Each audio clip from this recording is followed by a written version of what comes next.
তো আজকে আমরা সেকশন 44 ডবলে দেখছি, যেটা কি maintenance of books of accounts নিয়ে ডিল করছে। তো সেকশন 44 ডবলে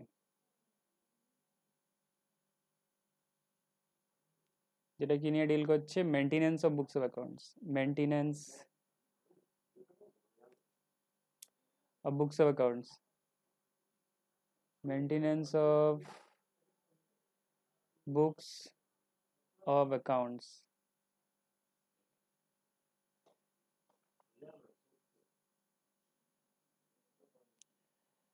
তো এখানে কি রয়েছে, স্পেসিফাইড প্রফেশনের জন্য কখন বুকস অফ অ্যাকাউন্টস মেনটেন করতে হবে, স্পেসিফাইড প্রফেশনের জন্য। আর বলা রয়েছে নন স্পেসিফাইড প্রফেশনের জন্য। নন স্পেসিফাইড প্রফেশনের জন্য কখন বুকস অফ অ্যাকাউন্টস মেনটেন করতে হবে। নন স্পেসিফাইড প্রফেশনের জন্য কখন বুকস অফ অ্যাকাউন্টস মেনটেন করতে হবে, তাহলে আমরা দেখে নেব কি লেখা রয়েছে। স্পেসিফাইড প্রফেশনের জন্য বুকস অফ অ্যাকাউন্টস কখন মেনটেন করতে হবে, যদি টার্নওভার বা গ্রস রিসিপ্টও বলতে পারে, গ্রস রিসিপ্ট যদি ওই প্রফেশনের 1.5 লাখের উপরে চলে যায়, তাহলে স্পেসিফাইড প্রফেশনের মধ্যে আসছে legal profession, medical profession, engineering profession, architectural profession, accountancy profession, technical consultancy profession, interior decoration profession, এগুলো হচ্ছে স্পেসিফাইড প্রফেশন। এদের টার্নওভার, যারা এই সার্ভিস দিচ্ছে, প্রফেশন, বিজনেস নয় কিন্তু,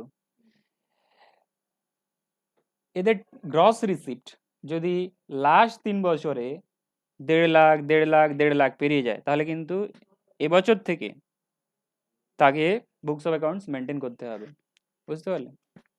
এবছর থেকে তাহলে তাকে বুকস অফ অ্যাকাউন্টস মেনটেন করতে হবে। ঠিক আছে?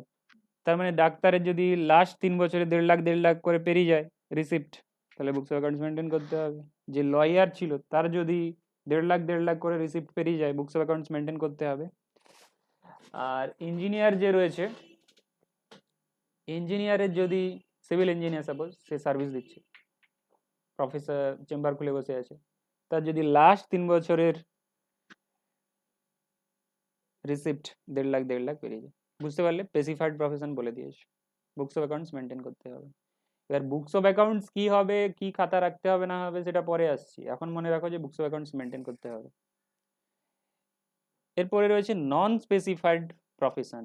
তাহলে স্পেসিফাইড প্রফেশন বাদ দিয়ে, যেগুলোর নাম এখন ধরা হলো তারা বাদ দিয়ে বাকি যে রয়েছে, তাদের ক্ষেত্রে বুকস অফ অ্যাকাউন্টস কখন মেনটেন করতে হবে, তাদের ক্ষেত্রে বুকস অফ অ্যাকাউন্টস মেনটেন করতে হবে, তাদের ক্ষেত্রে কখন বুকস অফ অ্যাকাউন্টস মেনটেন করতে হবে, তাদের ক্ষেত্রে বুকস অফ অ্যাকাউন্টস মেনটেন করতে হবে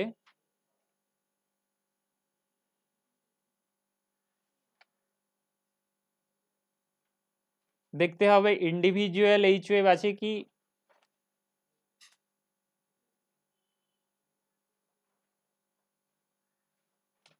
আদার্স আছে। ইন্ডিভিজুয়াল এইচওএফ আছে কি, আদার্স আছে। ঠিক আছে? যদি ইন্ডিভিজুয়াল এইচওএফ হয়ে থাকে, যদি ইন্ডিভিজুয়াল এইচওএফ হয়ে থাকে, তাহলে তার দেখতে হবে ইনকাম। তাহলে আমি কার আন্ডারে আসছি, আদার বিজনেস বা প্রফেশনের আন্ডারে আসছি, স্পেসিফাইড বাদ দিয়ে। আদার বিজনেস প্রফেশনের বা দুটো ক্যাটেগরি দেখতে হবে, তার যে বিজনেস করছে সে ইন্ডিভিজুয়াল এইচওএফ না কোম্পানি না ফার্ম। যদি ইন্ডিভিজুয়াল এইচওএফ হয়, তাহলে তোমাকে ইনকাম দেখতে হবে, তাহলে তোমাকে ইনকাম দেখতে হবে যে তার ইনকাম 2,50,000-এর বেশি হয়ে গেছে কি হয়নি। যদি তার ইনকাম 2,50,000-এর বেশি হয়ে যায়, ধরো আগের বছরে 2,50,000-এর বেশি হয়ে গেছে, তার মানে এই বছর থেকে বুকস অফ অ্যাকাউন্টস মেনটেন করতে হবে। আর এবছরে যদি তোমার ধরো আগের বছরে 2,50,000 পেরোয়নি, কিন্তু এবছরে তোমার এক্সপেকটেশন আছে পেরিয়ে যাবে, তাহলে এবছর থেকে মেনটেন করতে হবে। বুঝতে পারলে? কোথায় লেখা রয়েছে, কোথায় লেখা রয়েছে, লেখা রয়েছে এই যে, যদি ইনকাম তোমার পেরিয়ে যায় 2,50,000,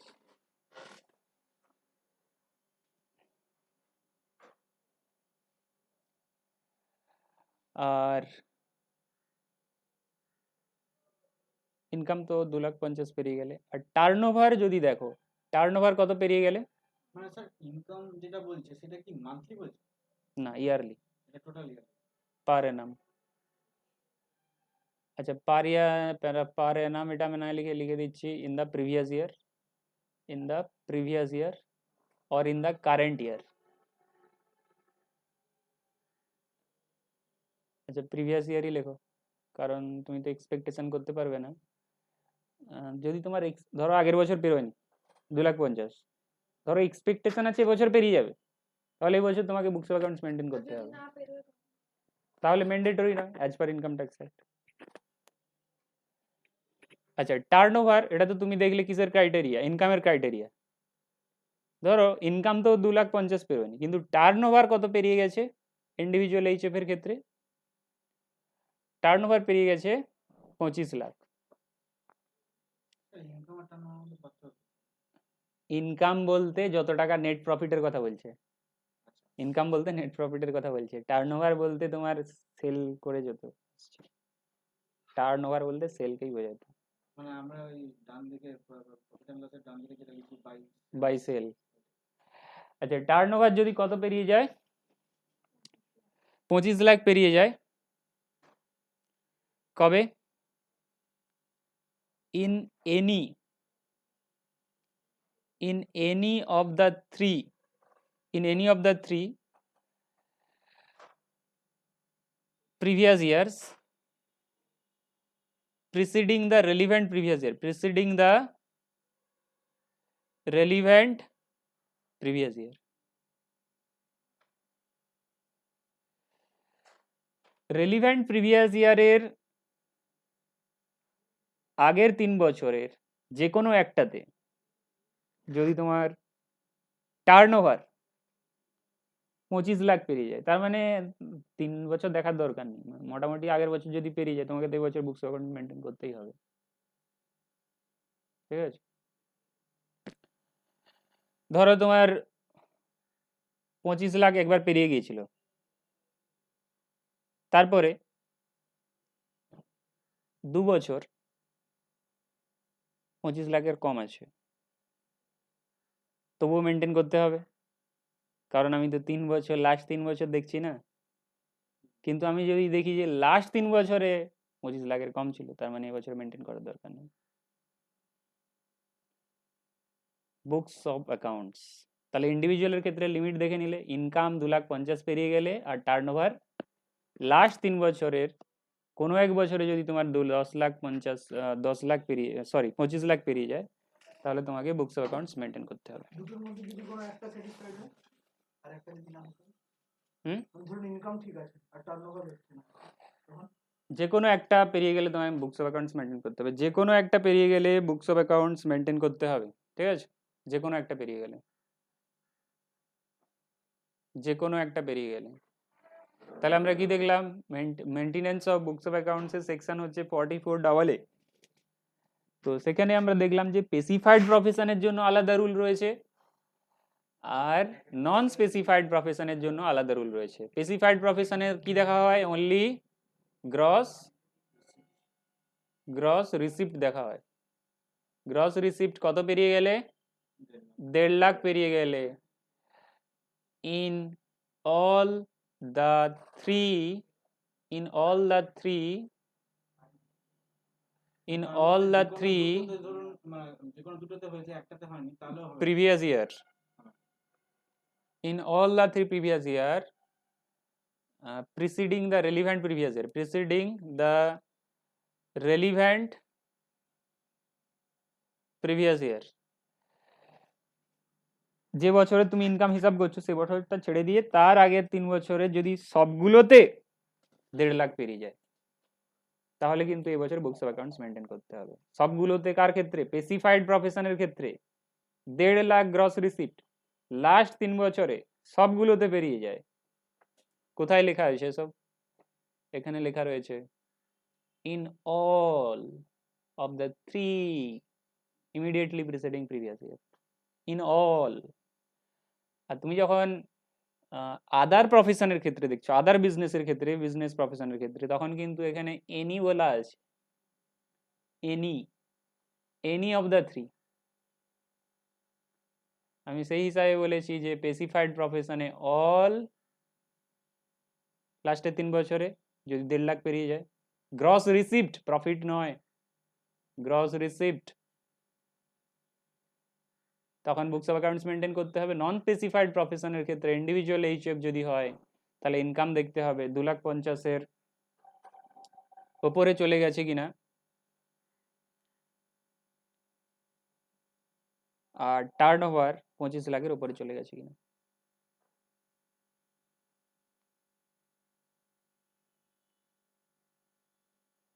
আদার যদি পার্সন হয়ে থাকে, আদার পার্সন হয়ে থাকলে ইন্ডিভিজুয়াল এইচএফ বাদ দিয়ে, তাহলে ইনকাম দেখতে হবে কত, 1,20,000 কি পেরিয়ে গেছে বা পেরিয়ে যাবে। যদি আগের বছর ধরো 1,20,000 তার ইনকাম পেরিয়ে গেছে, ধরো পার্টনারশিপ, পার্টনারশিপ ফার্মকে তো মেনটেন করতে হবে, ছাড়ো, ধরো কোনো সোসাইটি বা কোনো টেম্পল, সে কি করছে, ব্যবসা শুরু করেছে, তাহলে তার টার্ন ওভার যদি কত পেরিয়ে যায়, সরি টার্ন ওভার নয়, ইনকাম, ইনকাম যদি 1,20,000 পেরিয়ে যায় আগের বছর, এবছর, তাহলে কি করতে হবে, বুকস অফ অ্যাকাউন্টস মেনটেন করতে হবে ইনকাম ট্যাক্সের হিসাবে, ইনকাম ট্যাক্সের হিসাবে বলছে।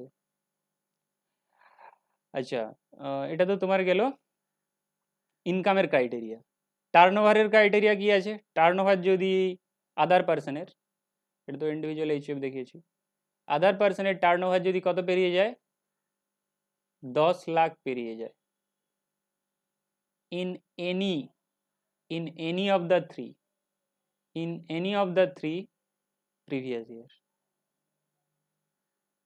ঠিক আছে, preceding the relevant previous year, preceding the relevant previous year,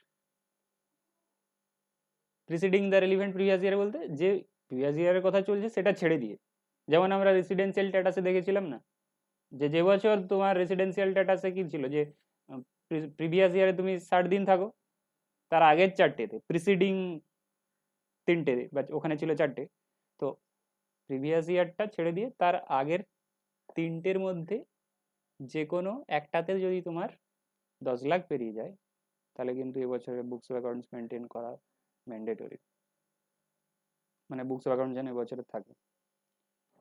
ধরো তুমি আগে বুকস অফ অ্যাকাউন্টস মেনটেন করতে না, ধরো আগের বছর 10 লাখ পেরিয়ে গেছে, তাহলে মানে এই বছর থেকে মেনটেন করতে হবে। ধরো 10 লাখ পেরিয়ে গেছিল, তারপর আবার কমে গেছে, 10 লাখ আর নেই, 9 লাখ হয়ে গেছে, তারপরে 8 লাখ হয়েছে, তারপরে 7 লাখ হয়ে গেছে, তার মানে এই বছর আর মেনটেন করার দরকার নেই, কারণ লাস্টের 3 বছর তোমার আর 10 লাখ নেই। বুঝতে পারলে, এটা ইনকাম ট্যাক্সের হিসাবে। আচ্ছা, বুকস অফ অ্যাকাউন্টস, কি কি বুকস অফ অ্যাকাউন্টস মেনটেন করতে হবে, কি কি বুকস অফ অ্যাকাউন্টস মেনটেন করতে হবে, কি কি বুকস অফ অ্যাকাউন্টস মেনটেন করতে হবে, দেখো,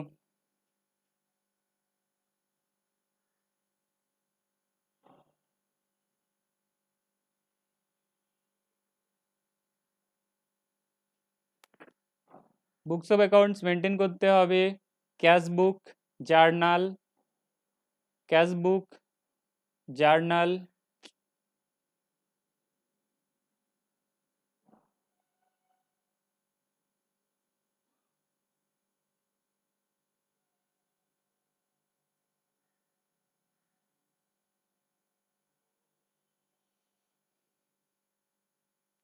cash book, journal, ledger, carbon copies of bill, original bill.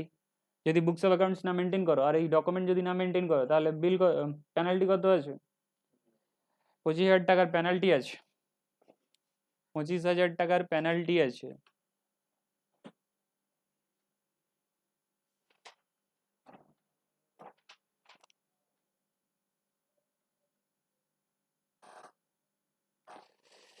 Audit কখন করাতে হবে,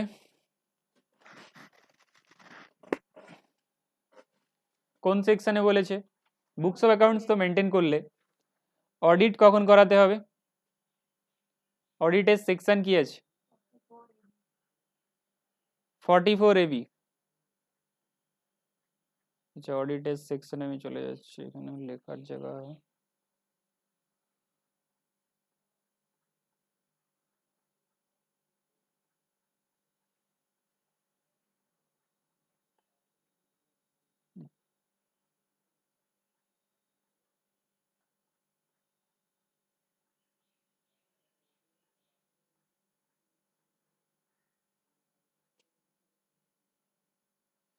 আচ্ছা অডিটের সেকশন রয়েছে 44AB। তাহলে বুকস অফ অ্যাকাউন্টস তো মেনটেন করলে, এটা তাহলে compulsory audit, compulsory audit. Books of accounts তো মেনটেন করলে অডিট কখন করাতে হবে? যদি বিজনেস হয়, বিজনেসের ক্ষেত্রে কখন অডিট করাতে হয়? বিজনেসের ক্ষেত্রে কখন অডিট করাতে হয়? বিজনেসের ক্ষেত্রে অডিট করাতে হবে যদি টার্নওভার 1 কোটি টাকা পেরিয়ে যায়।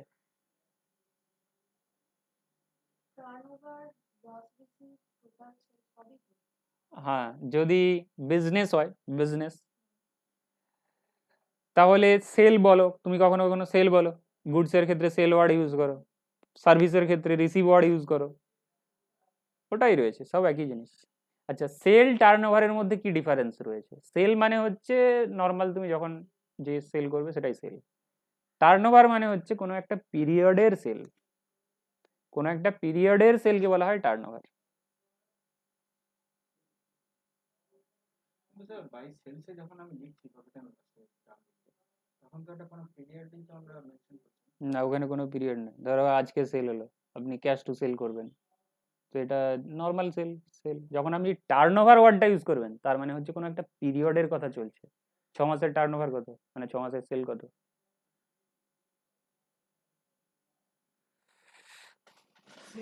সেল আর রিসিপ্টে কি রিসিপ্ট করে রিসিপ্টটা প্রফেশনের ক্ষেত্রে ইউজ হয়ে থাকে। তুমি কাস্টমারকে, ডাক্তারকে বলবে ডাক্তার তুমি কি বিক্রি করছো, ডাক্তার সার্ভিস দিচ্ছে, তার কাছে রিসিভ ওয়ার্ডটা ইউজ করা হয় যে প্রফেশনাল ফি রিসিভ করেছে, গ্রস রিসিপ্ট।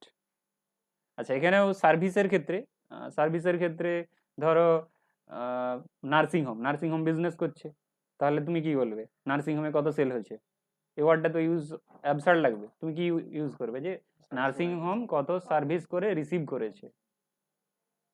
সেই একই জিনিস, ওই তুমি গুডস বিক্রি করো, সে সার্ভিস দিয়ে টাকা পায়। তো বিজনেসের ক্ষেত্রে, বিজনেসের ক্ষেত্রে তুমি যে সারা বছরে সেল করেছো বা সার্ভিস দিয়েছো, টাকা তো হয়ে এসেছে, সেটা যদি 1 কোটি পেরিয়ে যায় তাহলে অডিট করাতে হবে। বুঝতে পারলে? প্রফেশনের ক্ষেত্রে, প্রফেশনের ক্ষেত্রে 50 লাখ পেরিয়ে গেলে অডিট করাতে হবে।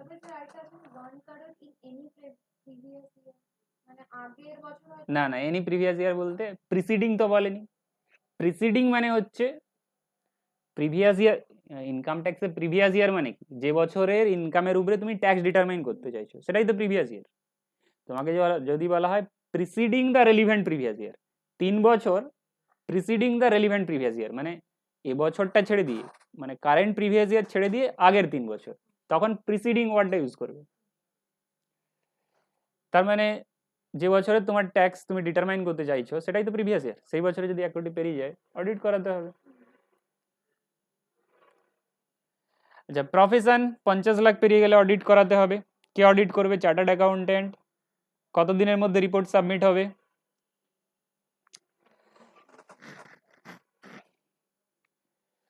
রিপোর্ট সাবমিট করতে হবে কত দিনের মধ্যে? Of furnishing income tax return. Income tax return submit করার যে ডেট রয়েছে, ইনকাম ট্যাক্স ফার্নিশ করার যে মানে ইনকাম ট্যাক্স সাবমিট করার যে রিটার্ন ডেট রয়েছে, ইনকাম ট্যাক্স রিটার্ন সাবমিট করার যে ডেট রয়েছে সেই ডেটের আগে জমা করতে হবে। সেই ডেটে করতে পারো, লাস্ট ডেটে যেটা রয়েছে। মোটামুটি এরকম হবে না যে ইনকাম ট্যাক্সের রিটার্ন আগে জমা হয়ে গেছে তারপরে অডিট রিপোর্ট, আগে অডিট রিপোর্ট তারপরে ইনকাম ট্যাক্স রিটার্ন, বা একসাথেই দুটো কাজ করা যেতে পারে। একসাথেই দুটো কাজ করা যেতে পারে, আগে পরে। ধরো আধা ঘন্টা আগে তুমি ইনকাম ট্যাক্স অডিট রিপোর্ট জমা করলে আধা ঘন্টা আগে, তারপরে ইনকাম ট্যাক্স রিটার্ন জমা করলে। কিন্তু অডিট রিপোর্ট পরে জমা দেওয়া যাবে না, অডিট রিপোর্ট আগে জমা করতে। হুম, আচ্ছা আমরা পরে দেখে নেব প্রত্যেকটা পার্সনের ডিউ ডেট কি রয়েছে ইনকাম ট্যাক্স রিটার্ন জমা দেওয়ার, সেটা আমরা ইনকাম ট্যাক্সের চ্যাপ্টারে গিয়ে দেখব ডিটেলে। এখন মনে রাখো একটা ডিউ ডেট হয় রিটার্ন জমা দেওয়ার, সেই ডিউ ডেটের আগে তোমাকে অডিট রিপোর্ট জমা করতে হবে। অডিট রিপোর্ট জমা করতে হবে ইনকাম ট্যাক্স রিটার্ন জমা করার আগে, এটাই মনে রাখুন।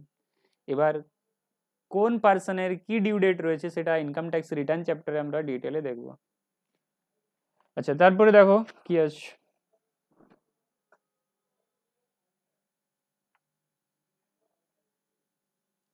আচ্ছা, অডিট রিপোর্টের ফর্ম কি হবে? 3CA 3CB along with 3CD, 3CA 3CD, 3CA 3CB along with 3CD।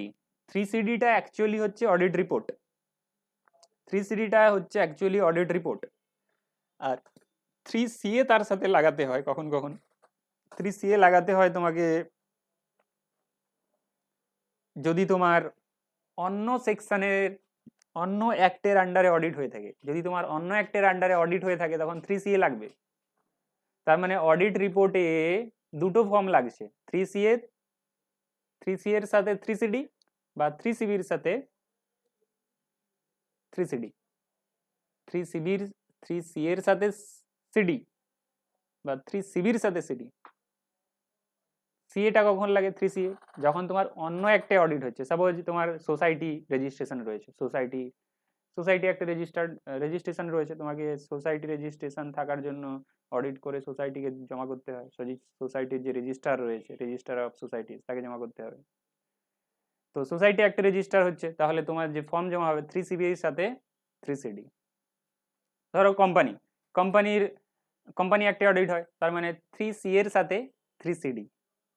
আর যদি তোমার কোনো একটাই অডিট না হয়ে থাকে, শুধুমাত্র ইনকাম ট্যাক্সের আন্ডারেই অডিট হচ্ছে, তাহলে 3CB এর সাথে CD, 3CB এর সাথে CD। এটা কিসের জন্য?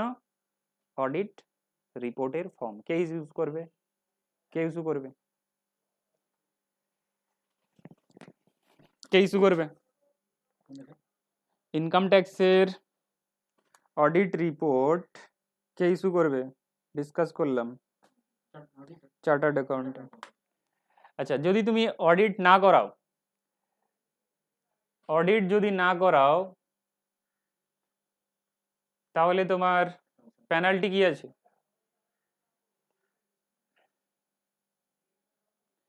অডিট যদি না করাও পেনাল্টি কি আছে? অডিট যদি না করাও পেনাল্টি রয়েছে 1.5 লাখ পর্যন্ত বা 0.5% অফ সেল। তোমার যে সেল আছে তার 0.5% নেবে আর 1.5 লাখ নেবে। তোমার যে সেল হয়েছে সারা বছর তার 0.5% নেবে আর 1.5 লাখ নেবে, যেটা লোয়ার হবে সেটাই হবে পেনাল্টি। নন অ্যাপ্লিকেবিলিটি কাদের অডিট লাগবে না? কাদের অডিট লাগবে না? যারা ইনকাম ডিক্লেয়ার করছে প্রিজাম্পটিভ বেসিসে, কাদের অডিট করতে হবে না? তাদের টার্নওভার কিন্তু 1 কোটি পেরিয়ে গেছে, তবু অডিট করতে হবে না, কারণ তারা ইনকাম ট্যাক্স পে করতে চায় প্রিজাম্পটিভ বেসিসে। প্রিজাম্পটিভ বেসিস কি? গভর্নমেন্ট কিছু স্কিম নিয়ে এসেছে ছোট ট্যাক্স পেয়ারদের জন্য, স্মল ট্যাক্স পেয়ারদের জন্য, যারা ওই স্কিমটা নেবে তাদেরকে অডিট করার দরকার হবে না। এবার স্কিমের জন্য এলিজিবল হতে হবে, সবার জন্য নয়, স্মল ট্যাক্স পেয়ারসের জন্য, যাদের টার্নওভার 1 কোটি পেরিয়ে গেছে কিন্তু তবুও অডিট করতে হবে না। আমরা এখন কি দেখলাম? 1 কোটি পেরিয়ে গেলে অডিট করতে হবে। তো স্মল ট্যাক্স পেয়ারসদের জন্য কিছু রিলিফ রয়েছে, যেটা স্কিমের থ্রুতে নিয়ে এসেছে গভর্নমেন্ট। সেই স্কিমটা নিলে তোমার টার্নওভার 1 কোটি পেরিয়ে গেলেও অডিট করাতে হবে না। তার মানে তুমি যদি প্রিজাম্পটিভ বেসিসে, ওই সেকশনগুলোকে বলা হচ্ছে প্রিজাম্পটিভ বেসিসে ট্যাক্স পে করা। ওই সেকশনগুলো বলতে যেই স্কিম নিয়ে এসেছে সেই স্কিমের থ্রুতে পে করাকে বলা হয় প্রিজাম্পটিভ স্কিমে পে করা ট্যাক্স। স্মল ট্যাক্স পেয়ার কেন বলছেন? বুঝতে পারবে সেকশনে চলো। তাহলে আমরা নেক্সট সেকশনে চলে যাব, যেটা আমি বললাম প্রিজাম্পটিভ স্কিম কাদের জন্য বলেছি? স্মল ট্যাক্স পেয়ার্সের জন্য। এখানে তাহলে বিজনেস ইনকাম, দেখো প্রিজাম্পটিভ স্কিম রয়েছে, তাহলে আমরা প্রিজাম্পটিভ স্কিমে চলে যাব। প্রিজামটিভ স্কিম, ইনকাম ট্যাক্সে কিছু প্রিজামটিভ ইনকাম রয়েছে, প্রিজামটিভ ইনকাম রয়েছে। প্রিজামটিভ ইনকাম রয়েছে কোন সেকশনে রয়েছে দেখো, সেকশন 44AD। কাদের জন্য? For all business, for all business আর প্রফেশন, সব বিজনেস প্রফেশনের জন্য, other then business, other than business of flying, hiring and leasing, other than business of flying, hiring, leasing of goods carriage। তাহলে 44AD section কাদের জন্য, কোন বিজনেসের জন্য? সব ধরনের বিজনেসের জন্য, কিন্তু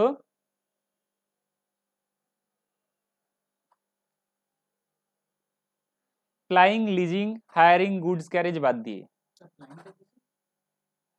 flying, hiring, leasing, goods carriage এই বিজনেস বাদ দিয়ে। ফ্লাইং মানে হচ্ছে তুমি চালাচ্ছ, বাস চালাচ্ছ, আচ্ছা এখানে বাস হবে না, গুডস ক্যারেজ রয়েছে, লরি, তোমার বিজনেস হচ্ছে ট্রান্সপোর্ট করা গুডস, তার মানে তুমি ট্রান্সপোর্ট বিজনেসে ইনভলভ রয়েছে। লরি তুমি চালাচ্ছ, লরি চালাচ্ছ বলছে মানে লরির বিজনেস রয়েছে, ক্যারি করা, গুডস ক্যারি করা, মানে গুডস ট্রান্সপোর্টেশন বিজনেস ইনভলভ রয়েছে। তাহলে কিন্তু এই 44AD এই সেকশনে যে প্রিজামটিভ স্কিম রয়েছে, প্রিজামটিভ যে স্কিম রয়েছে কাদের জন্য? স্মল ট্যাক্স পেয়ারের জন্য, সেটা নিতে পারবে না। ঠিক আছে, এটা তাহলে তুমি প্রিজামটিভ ইনকাম কি বলবে? স্কিম বলবে, প্রিজামটিভ ইনকাম স্কিম। কোন সেকশনে রয়েছে? 44AD তে রয়েছে। 44AD তে রয়েছে প্রিজামটিভ স্কিমের ট্যাক্স পে করা, 44AD তে ট্যাক্স পে করা।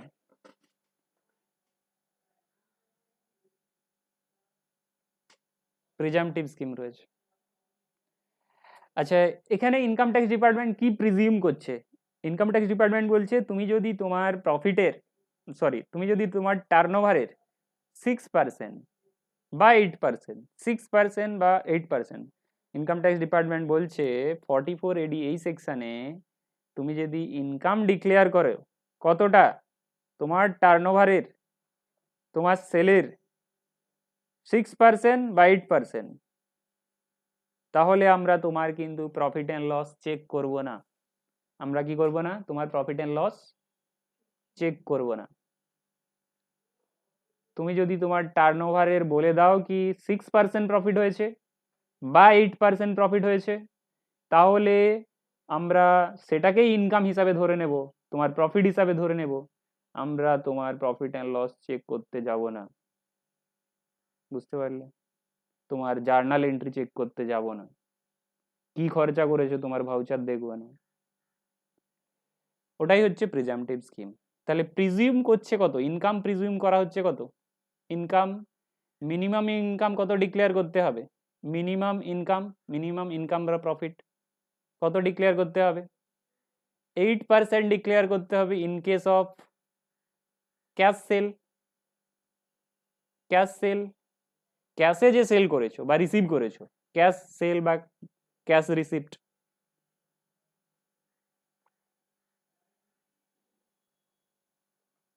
তার মিনিমাম কত পার্সেন্ট ডিক্লেয়ার করতে হবে তোমার ইনকাম বলে?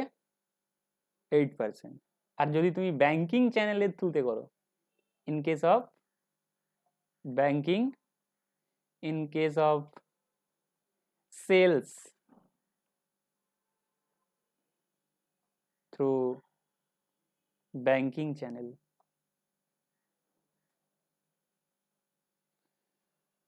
প্রিজামটিভ ইনকাম তার মানে বুঝতে পারলে যে তোমার কত খরচা হয়েছে, তোমার কত টাকার সেল হয়েছে, কি কি খরচা করেছো, তোমার প্রফিট অ্যান্ড লস আমরা দেখতে যাব না। দেখলে প্রবলেম কি আছে? তোমার প্রফিট অ্যান্ড লস আমরা দেখতে যাব না, আমরা শুধু দেখবো যে তোমার কত সেল হয়েছে। আর তার যদি তুমি 8% বা 6% বলে দাও যে প্রফিট হয়েছে বলে, তাহলে আমরা তোমার প্রফিট অ্যান্ড লস দেখবই না, কারণ আমরা তাতেই খুশি, আমরা তাতেই খুশি।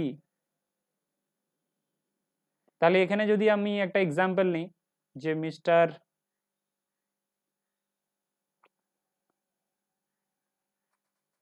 এখানে যদি একটা এক্সাম্পল নিই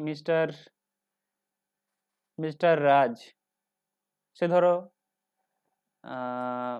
তার টার্নওভার তো 1 কোটি পেরিয়ে গেছে। আচ্ছা, এখানে আরেকটা রেস্ট্রিকশন দিয়ে দিই যে এই স্কিমটা কে নিতে পারবে। এই স্কিমটা শুধুমাত্র সেই নিতে পারবে, এই স্কিমটা নিতে পারবে তোমার, কে নিতে পারবে, ইন্ডিভিজুয়াল নিতে পারবে আর এইচইউএফ নিতে পারবে, অ্যান্ড এইচইউএফ, ইন্ডিভিজুয়াল নিতে পারবে, এইচইউএফ নিতে পারবে এই স্কিমটা। কোম্পানি এই স্কিমটা নিতে পারবে না। আর কে নিতে পারবে, আর রেস্ট্রিকশন রয়েছে কি, কন্ডিশন আর একটা রয়েছে কন্ডিশন। আচ্ছা, উপরে আমি কন্ডিশন লিখে দিচ্ছি, কন্ডিশন হচ্ছে ইন্ডিভিজুয়াল এইচইউএফ হতে হবে। আর আরেকটা রেস্ট্রিকশন কি আছে, কি কন্ডিশন আছে কি, টার্নওভার আপ টু 2 crores। তোমার টার্নওভার তো 1 কোটি পেরিয়ে গেছে, কিন্তু কত পেরোয়নি, 2 কোটি পেরোয়নি। টার্নওভার তো 1 কোটি পেরিয়ে গেছে, কিন্তু 2 কোটি পেরোয়নি, তবেই তুমি এই স্কিমটা নিতে পারবে। এই স্কিমে কি বলা হয়েছে যে তুমি তোমার যদি 8% বা 6% প্রফিট বলে দাও টার্নওভারের, তাহলে আমরা তোমার প্রফিট অ্যান্ড লস দেখবো না, তুমি কি করেছো না করেছো, তোমার কত খরচা হয়েছে না হয়েছে, আমরা তাতেই খুশি। তাহলে এখানে আমি যদি এক্সাম্পল নিয়ে নিই কি মিস্টার রাজা কোনো একটা বিজনেসে ইনভলভ রয়েছে, তার টার্নওভার ধরো 150, 1,50,00,000, 1,50,00,000 টার্নওভার।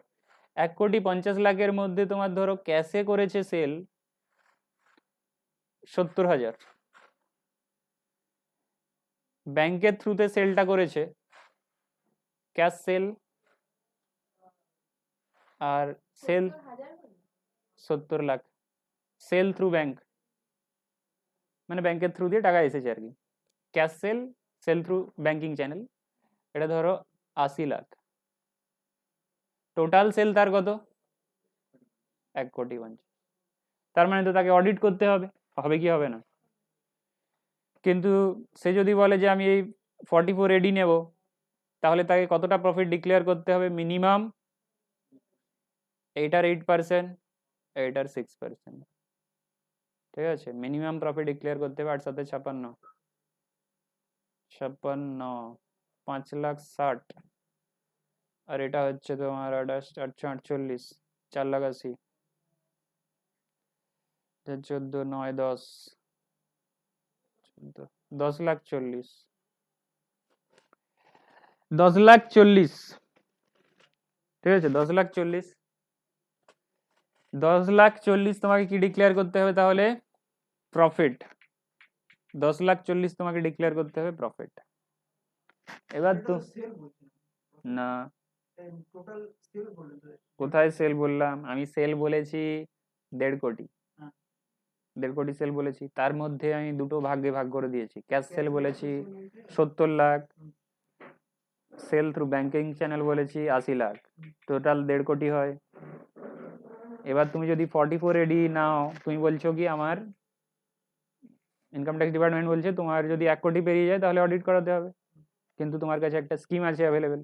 1 কোটি যদি পেরিয়ে যায়, 2 কোটি পর্যন্ত হয়, তোমার কাছে একটা স্কিম রয়েছে কি তুমি অডিট নাও করাতে পারো, যদি তুমি বলে দাও কি 8% প্রফিট হয়েছে মিনিমাম, কতর উপরে, ক্যাশ সেলের উপরে, আর ব্যাংকের থ্রু দিয়ে যে সেলটা হয়েছে ব্যাংকিং চ্যানেলে, তার 6% ডিক্লেয়ার করে দাও প্রফিট। তার মানে তুমি যদি 10,40,000 প্রফিট ডিক্লেয়ার করে দাও কত সেলের উপরে, 1.5 কোটি সেলের উপরে, তাহলে তোমাকে অডিট করানোর দরকার নেই। এবার তুমি যদি বলে না আমার তো প্রফিট তো হয়নি, 10,40,000 প্রফিট হয়নি, তার মানে তুমি প্রফিট কম হয়েছে তুমি বলতে চাইছো, তার মানে তোমাকে অডিট করাতে হবে। বুঝতে পারলে? নর্মাল রুল হচ্ছে 1 কোটি পেরিয়ে গেলে অডিট করাতে হবে,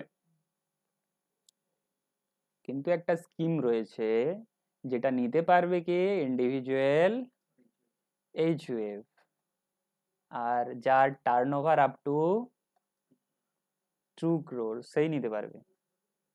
সাপোজ তুমি ইন্ডিভিজুয়াল, তোমার টার্নওভার 1.5 কোটি, তোমার তো নর্মালি অডিট করাতে হবে, কিন্তু তুমি যদি বলো যে না আমি আমার বুকস অফ অ্যাকাউন্টস ঠিকঠাক মেনটেন নেই, অডিট করাতেও চাই না, তো তাহলে তুমি প্রফিট ডিক্লেয়ার করে দাও 10,40,000 এই হিসাবে, 8% 6% হিসাবে, তাহলে অডিট করানোর দরকার নেই। আর তুমি যদি দেখো যে না আমার তো 10,40,000 অত প্রফিট হয়নি, 5 লাখ প্রফিট হয়েছে, তাহলে তোমাকে কিন্তু বুকস অফ অ্যাকাউন্টস মেনটেন তো করতে হবে, অডিট করতে হবে। মেনটেন তো অবভিয়াসলি করতে হবে, কারণ তোমার টার্নওভার আমরা যে দেখে এসেছি, যদি 25 লাখ পেরিয়ে যায় ওর মেনটেন করতেই হয়, অডিট তো করাতে হবে। মানে স্যার কেন স্কিপ করে অডিট করা? কেন স্কিপ করে আবার? মানে মানে এই যে মানে সেল এরকম দেখিয়ে দেখিয়ে 8% 6%। হ্যাঁ, গভর্নমেন্ট এখানে কি চাইছে, যে গভর্নমেন্ট এখানে চাইছে ও যেহেতু ছোট tax payer, small tax payer, ওর ক্ষেত্রে একটা প্রিজামটিভ স্কিমের ইনকাম দেখিয়ে দাও, একটা লামসাম ইনকাম দেখিয়ে দিক, যেটা কি আমরা ইনকাম ট্যাক্সের হিসাবে বলেছে 8% তুমি মিনিমাম দেখাও, 6% দেখিয়ে দাও, তাহলে তোমাকে অডিট করাতে হবে না। অডিট করাতে গেলে আবার অডিটরের কাছে যেতে হবে, বলতে হবে, ঠিক আছে? অডিটর বলবে তোমার বই খাতা নিয়ে এসো, জার্নাল নিয়ে এসো, তুমি বলবে না আমি তো জার্নাল জানি না। জার্নাল কি জিনিস? হ্যাঁ 40। তুমি বলবে জার্নাল কি জিনিস, লেজার কি জিনিস, আমি তো জানি না, তাহলে তুমি এই স্কিমটা নিয়ে নাও। এরকম টাইপের স্মল ট্যাক্স এরা যদি ব্যাংকের থেকে লোন নিতে চায়, হুম, তাহলে কি এরকম আচ্ছা তাহলে আমরা পরের সেকশনে চলে যাব। পরের সেকশন কাদের জন্য? পরের সেকশন কাদের জন্য?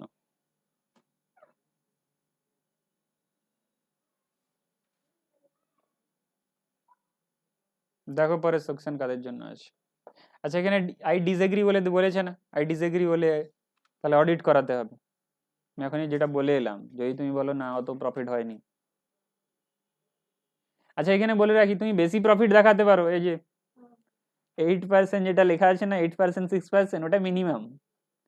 তুমি বেশিও দেখাতে পারো, বেশি প্রফিট।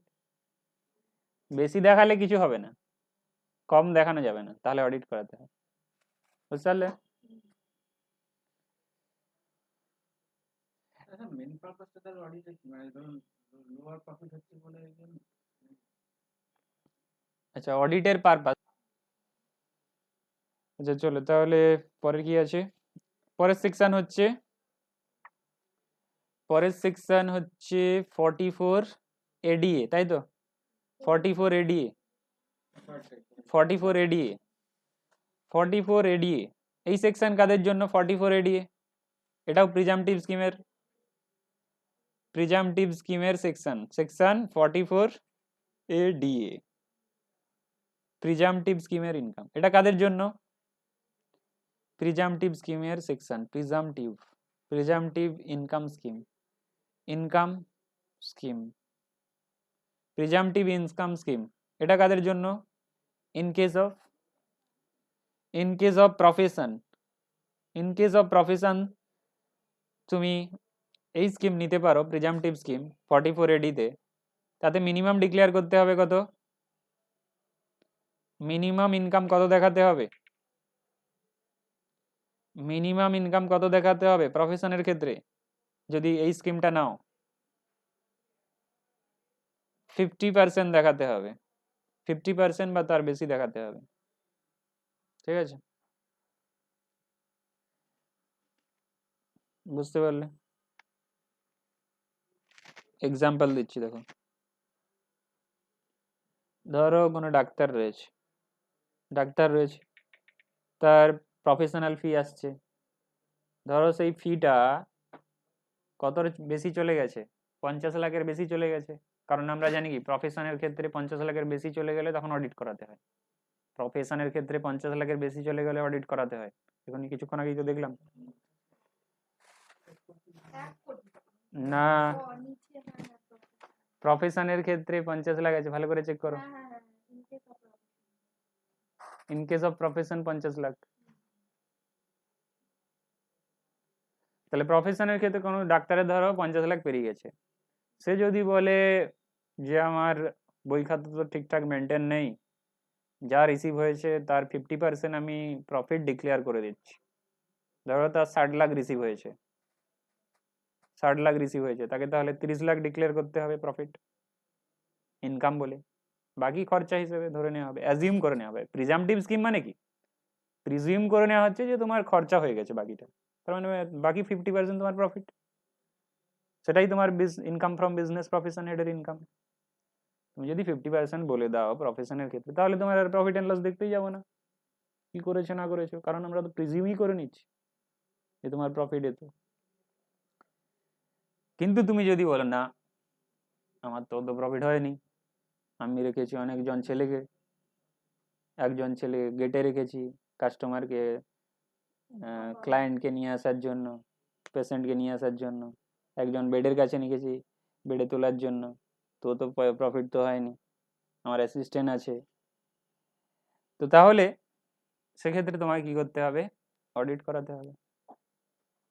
বুঝতে পারলে?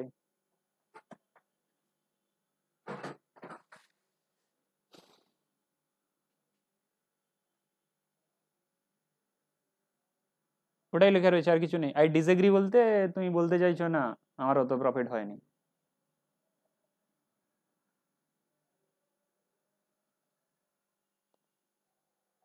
বুকস অফ অ্যাকাউন্টস, আচ্ছা এখানে বলে রাখি যে প্রফিট আমরা যখন বিজনেসের ক্ষেত্রে দেখেছিলাম সেখানে আমরা লিমিট দেখেছিলাম না, 2 কোটি পর্যন্ত যার টার্নওভার সেই নিতে পারতো, আর ইন্ডিভিজুয়াল এইচএফই নিতে পারতো। কিন্তু প্রফেশনের ক্ষেত্রেও এরকম কিছু নেই, প্রফেশনের ক্ষেত্রে যতই তোমার টার্নওভার হোক না কেন তো 50% বলে দাও না, 50% মানে অনেকটাই, 50% প্রফিট, তাহলে ডিপার্টমেন্ট খুশি, তোমার প্রফিট অ্যান্ড লস আর দেখবে না।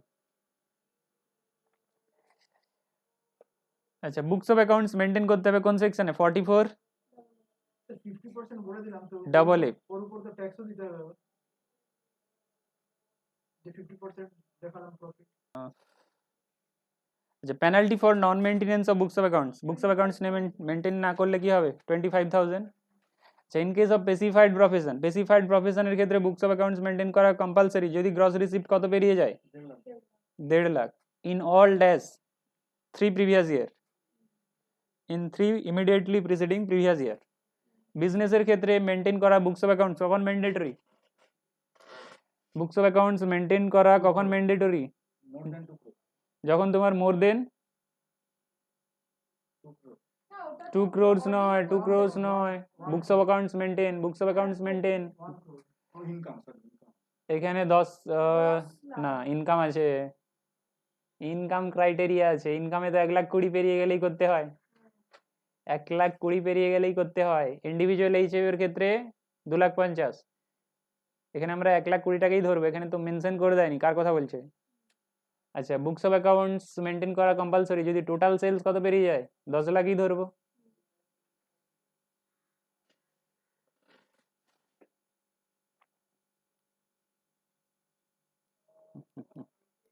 আচ্ছা ট্যাক্স অডিট, ট্যাক্স অডিট কোন সেকশনে ম্যান্ডেটরি, 44 এবি। আচ্ছা ট্যাক্স অডিট ওটা তো সেকশন হলো, কম্পালসারি কখন হয়ে যাবে, যদি টার্নওভার 1 crore। প্রফেশনের ক্ষেত্রে ট্যাক্স অডিট কম্পালসারি যদি gross receipt 50 lakh, tax audit CA করবে। ম্যাক্সিমাম পেনাল্টি কত আছে অডিট করার জন্য, ম্যাক্সিমাম 1.5 লাখ পর্যন্তই হতে পারে। তাহলে কমপ্লিট হয়ে গেল। আচ্ছা এরপরে কোন সাইড থেকে চালু করব, এটা তো হয়ে গেল, এরপরে আমি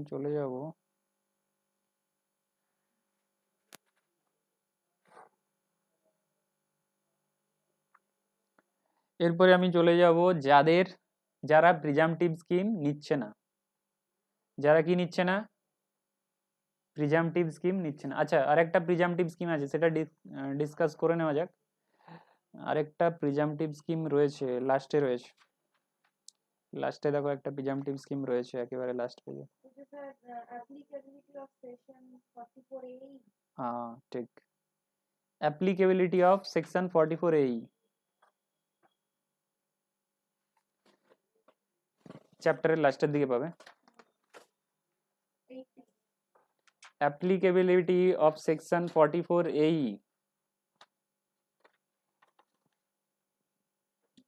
হ্যাঁ, আমরা যখন 44AB এডি পড়েছিলাম, যখন আমরা 44AD পড়েছিলাম তখন একটা বিজনেসকে 44AD কিসের সেকশন? প্রিজাম্পটিভ ইনকামের সেকশন, প্রিজিউম করে নেওয়া, ইনকাম প্রিজিউম করে নেওয়ার সেকশন। ওখানে একটা বিজনেসকে আমি এক্সক্লুড করে রেখেছিলাম। কোন বিজনেসকে এক্সক্লুড করে রেখেছিলাম? Flying, hiring, হ্যাঁ ঠিক, ফ্লাইং, হায়ারিং, লিজিং এর বিজনেসকে এক্সক্লুড করে রেখেছিলাম। দেখো যখন 44AD পড়েছিলাম তখন বলেছিলাম যে এই প্রিজাম্পটিভ স্কিমটা সব বিজনেসের জন্য অ্যাপ্লিকেবল, শুধুমাত্র একটা বিজনেস বাদ দিয়ে, the business of flying, leasing, hiring goods carriage, মানে ট্রান্সপোর্টেশন বিজনেস ইনভলভ রয়েছে, গুডস ট্রান্সপোর্টেশন বিজনেস ইনভলভ রয়েছে। ঠিক আছে, তো এখন যেটা রয়েছে যে প্রিজাম্পটিভ স্কিমটা আমরা দেখতে যাচ্ছি ওটা তাহলে 40 সেকশন কি রয়েছে? এখন যে প্রিজাম্পটিভ স্কিমটা আমরা দেখতে যাচ্ছি তার সেকশন রয়েছে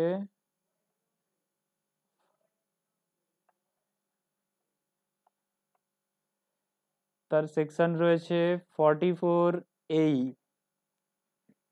এটা কার জন্য? এটা তাহলে প্রিজাম্পটিভ ইনকামের স্কিম, প্রিজাম্পটিভ ইনকামের স্কিম, প্রিজাম্পটিভ ইনকাম স্কিম। কোন বিজনেসের জন্য? যে বিজনেসটা আমরা ছেড়ে চলে এসেছিলাম 44AD তে। বিজনেসের নাম কি? Business of flying, flying, flying, PLY, flying, hiring and leasing goods carriage. Goods carriage চালাচ্ছ, ভাড়ায় দিচ্ছ বা লিজে দিচ্ছ, তার বিজনেস। তো এই বিজনেসের ক্ষেত্রে প্রিজাম্পটিভ ইনকাম কিভাবে ডিসাইড হবে? এই বিজনেসের ক্ষেত্রে প্রিজাম্পটিভ ইনকাম কিভাবে ডিসাইড হবে? এই বিজনেসের ক্ষেত্রে প্রিজাম্পটিভ ইনকাম ডিসাইড হবে। আচ্ছা, এই বিজনেসের ক্ষেত্রে এলিজিবল কে রয়েছে? এলিজিবল সবাই কি এলিজিবল? না, এলিজিবল সবাই নয়। এলিজিবল, এলিজিবল কি হবে? Individual, not more than 10 goods carried. Individual, individual হতে হবে, HUF হতে হবে, আর কি হতে হবে? পার্টনারশিপ, পার্টনারশিপ ফার্ম হতে হবে। ঠিক আছে, কোম্পানি তার মানে এই স্কিমের বেনিফিট নিতে পারবে না। আচ্ছা, বেনিফিটটা কি আছে সেটা আমি পরে দেখছি। না অ্যাকচুয়ালি স্যার এখানে লিখেছে যে প্রভিশনস অফ সেকশন 44E আর applicable to all sorts of assessees which include individual Hindu undivided families and particular reason, including যখন বলছে তার মানে তো অন্যান্য ইয়ে তো থাকে না। এখানে আমার এখানে কি আছে আমি দেখে নিচ্ছি।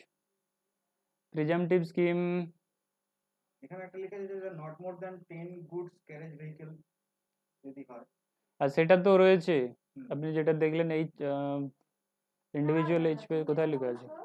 নিচে দেখো এলিজিবিলিটি ক্রাইটেরিয়া গুলো বলো। এই তো উপরে স্ট্রাকচারটা বলছি।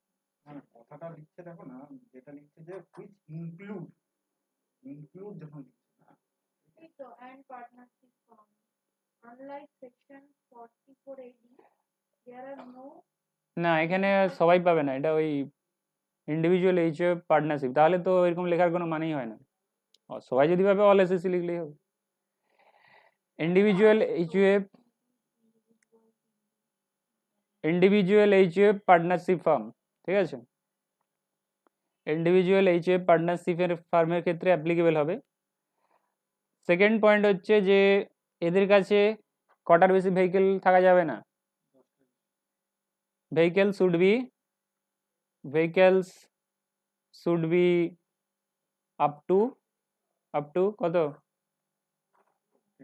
10। 10টার বেশি থাকলে কিন্তু এই স্কিমের বেনিফিট নিতে পারবে না। বেনিফিট কি আছে? বেনিফিট রয়েছে কি প্রিজাম্পটিভ ইনকাম, প্রিজিউম করে নেওয়া হবে ইনকামকে। কত প্রিজিউম করে নেওয়া হবে কি 7,500 করে পার ভেহিকেল 7,500 পার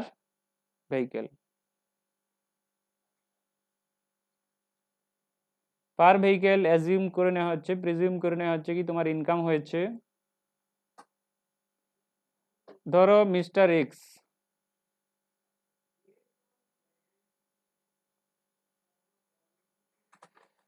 এক্স এ ধরো 10টা ভেহিকেল ছিল,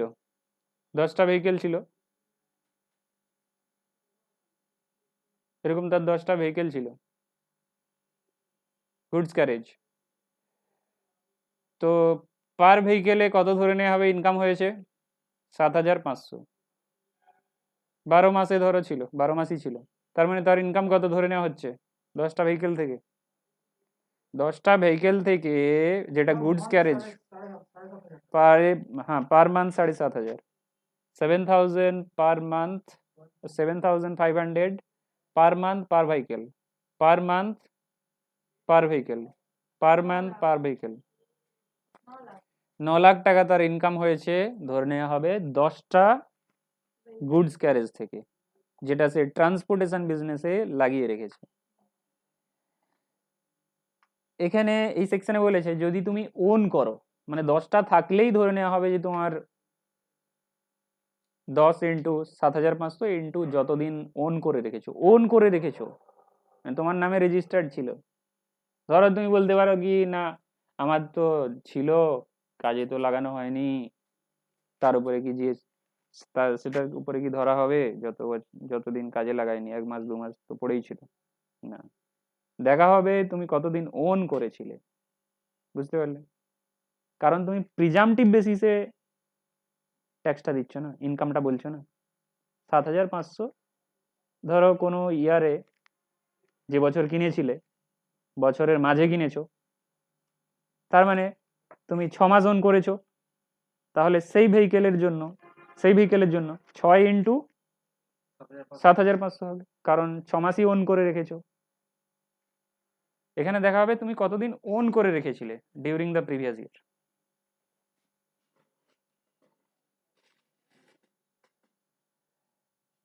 তাহলে এখানে রেস্ট্রিকশন বা কন্ডিশন কি আছে পড়ে দেখে নেবো, যেগুলো আমি বলেছি সেগুলো রয়েছে কিনা।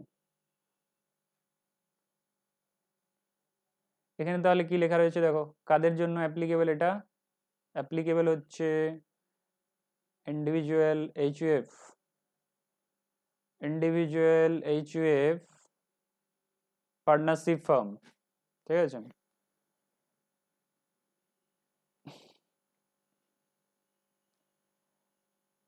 আর বিজনেসটা তো হতে হবে বলেই দিয়েছে, hiring, playing, leasing goods carriage, এই সেকশনের বেনিফিট নিতে গেলে।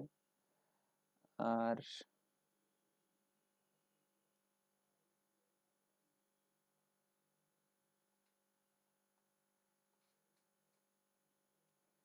আচ্ছা, কটার বেশি ভেহিকেল থাকা যাবে না, নট মোর দেন 10, 10টার বেশি ভেহিকেল থাকলেও তুমি এই স্কিমের বেনিফিট নিতে পারবে না। আর এখানে লাইট ভেহিকেল, গ্রস ভেহিকেলের, হেভি ভেহিকেলের কনসেপ্ট রয়েছে। লাইট ভেহিকেল বলতে তোমাকে বলছে যেটার weight carrying capacity up to 12 metric ton তাকে বলবে লাইট ভেহিকেল, যার ক্যাপাসিটি তার থেকেও বেশি তাকে বলবে হেভি ভেহিকেল। তো এটা আগে কাজে লাগতো, এখন কিন্তু এটা সেরকম কিছু রেলিভেন্ট নয়। আগে লাইট ভেহিকেলে কম ধরা হতো, হেভি ভেহিকেলে বেশি ধরা হতো, বেশি ইনকাম। এখন কিন্তু ইকুয়াল রয়েছে। তোমাদের বইতে কি রয়েছে, 7,500 সব ভেহিকেলে আছে না আলাদা আলাদা কিছু আছে? 7,500 সব ভেহিকেলেই।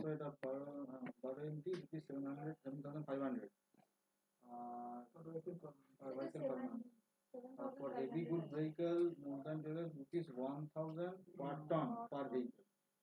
আচ্ছা, এখানে তো মানে তাহলে আপডেট হয়েছে। লাইট ভেহিকেলে কত আছে?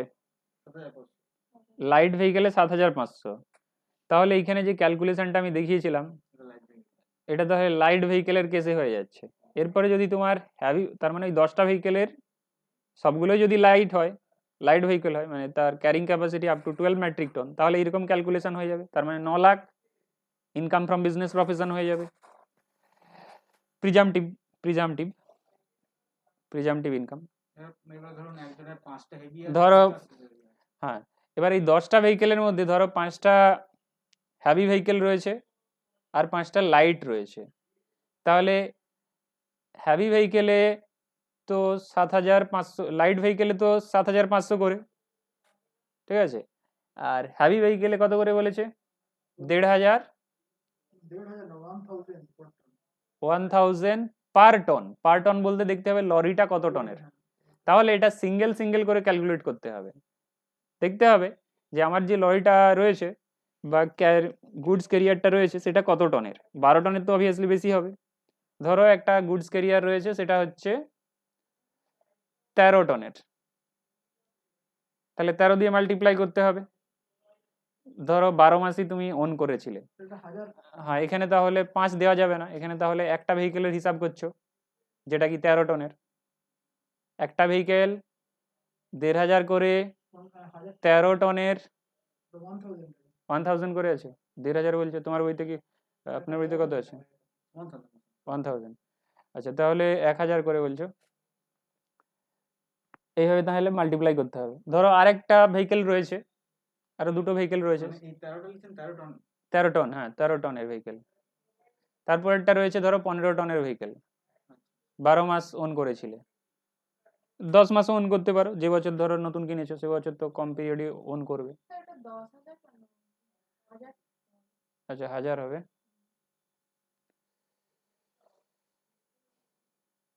হাজার, 1000।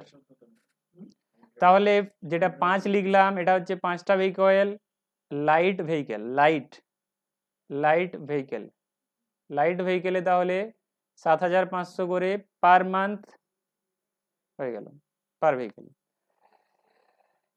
হেভি ভেহিকেলের ক্ষেত্রে দেখতে হবে তুমি যে ভেহিকেলের কথা বলছো তার টন কত আছে, কত টন ক্যারি করতে পারে। পার টন 1,000 করে, আর কত মাস ওন করেছো? 12 মাস। স্যার এক্ষেত্রে কি ওই যে যেটা ওয়েট 1,56,000 ব্রিজে যেটা হয় যে খালি ট্রাকের ওজনটা আগে মাপা হলো তারপরে আবার যে পুরো ভারী যেটা টোটাল না না, ওরকম কি ওজন? এটা নয়, এইখানে যে 15 টন নেওয়া হচ্ছে, 13 টন নেওয়া হচ্ছে, এটা তো একটা লরির ক্যাপাসিটি থাকে না, সেই ক্যাপাসিটি দেখে সেই করা হবে। capacity-টাই থাকে। একটা লরির ক্যাপাসিটি থাকে তো যে এত টন এটা ক্যারি করতে পারবে, সেই টন দেখে তুমি কোনোদিন খালি বইছো কোনোদিন বসে আছো সেটা দেখা হচ্ছে না, লরিটা কত টনের সেটা দিয়ে মাল্টিপ্লাই করতে হবে। ম্যাক্সিমাম টাইম তো স্যার ওভারলোড করে। ওভারলোড করো সেটা দেখা হবে না, দেখা হবে তোমার যে ভেহিকেলটা রেজিস্টার্ড রয়েছে তোমার নামে সেটা কত টনের, সেই হিসাবে মাল্টিপ্লাই করে তোমাকে প্রিজাম্পটিভ স্কিমে ইনকাম ফ্রম বিজনেস প্রফেশন বের করতে হবে। স্যার ওভারলোড করে আনলে তার জন্য তো ফাইন কাটে না? ফাইন কাটে, সেটা পুলিশকে দেবে, ইনকাম ট্যাক্স ডিপার্টমেন্ট তো দেখছে না। ইনকাম ট্যাক্স ডিপার্টমেন্ট দেখছে তোমার নামে কটা লরি রেজিস্টার্ড রয়েছে আর তার ক্যারিং ক্যাপাসিটি কত। যদি লাইট ভেহিকেল হয় 12 টন পর্যন্ত হয়, পার ভেহিকেল 7,500 পার মান্থ। যদি হেভি ভেহিকেল হয় 1,000 টাকা per ton per month per vehicle. বুঝতে পারলে? স্যার আমরা যখন এই প্রফিট অ্যান্ড লসে যখন লিখি যে এমনিতে তো বাই বিলসে যেটা আসছে মানে আমরা ধরুন কোন একটা আচ্ছা, তাহলে এখানে আরেকটা কারেকশন করে নাও যে 44 এই যে কেউ নিতে পারে, কারণ এখানে লেখাই রয়েছে অল এসএসসি, সবাই নিতে পারবে, অল এসএসসি সবাই নিতে পারবে। 44 এই যে কেউ নিতে পারবে, তার মানে আমি এখানে যেখানে লিখেছিলাম আমি কারেকশন করে নিচ্ছি। 44 এই কোথায় গেল? 44 এই 44 এডিটা হচ্ছে শুধু ইন্ডিভিজুয়াল আর এইচওই। এইচ এবার পার্টনারশিপও আছে, পার্টনারশিপও, হ্যাঁ পার্টনারশিপ লিখে নিন ওখানে। 44 এই কোথায় লিখলাম?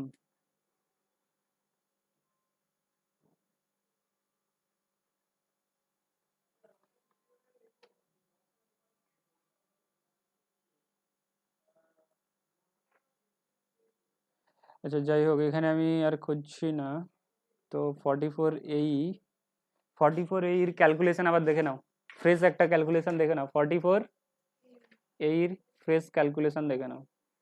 সেকশন 44 এই কাদের জন্য? যারা গুডস ট্রান্সপোর্টেশন বিজনেসে ইনভলভ রয়েছে, flying, hiring, leasing, goods carriage. ধরো কোনো পার্সনের 10টা ভেহিকেলস রয়েছে, তার মধ্যে 10টার মধ্যে ধরো 5টা হ্যাভি রয়েছে, হ্যাভি ভেহিকেলস,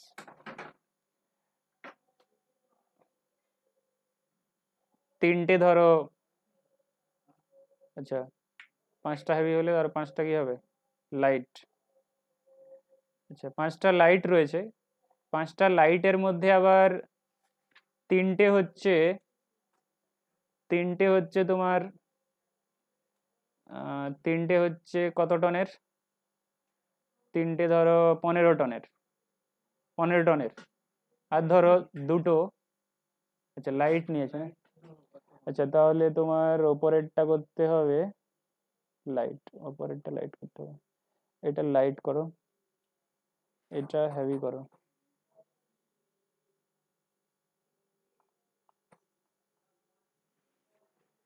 তাহলে 5টা হেভির মধ্যে 3টে হচ্ছে 15 টনের আর দুটো হচ্ছে 20 টনের।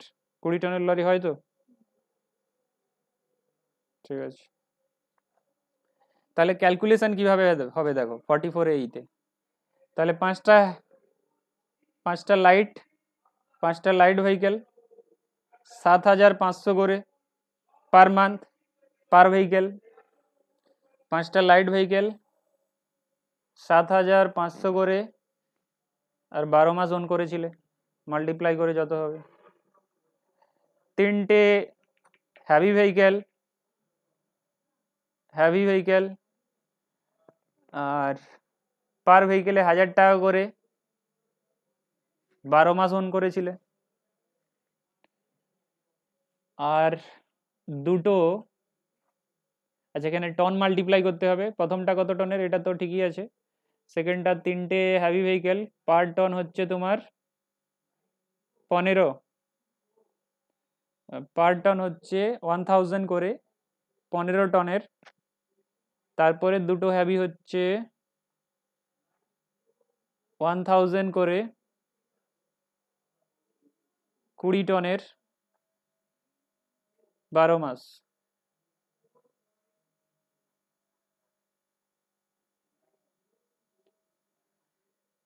পনেরো টন 12 মাস,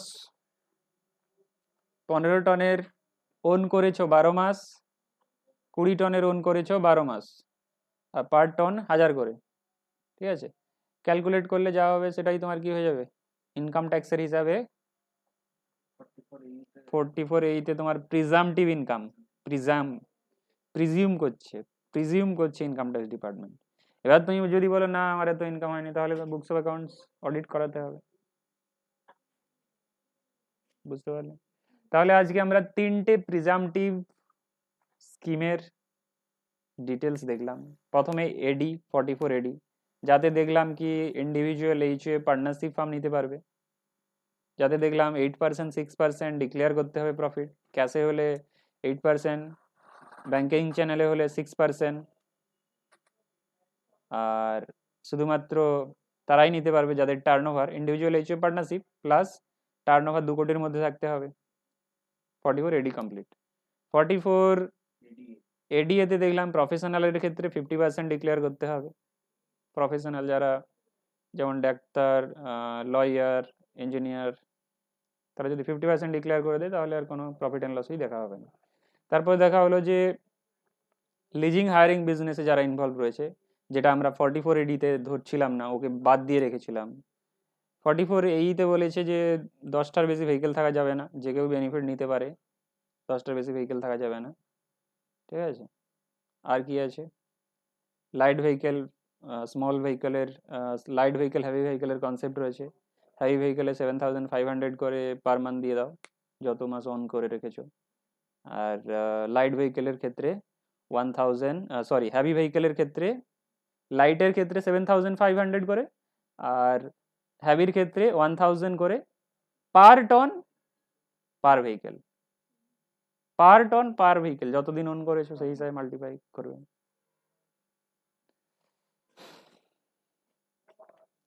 ঠিক আছে, তাহলে আজকে 3টে সেকশন কমপ্লিট হয়ে গেল।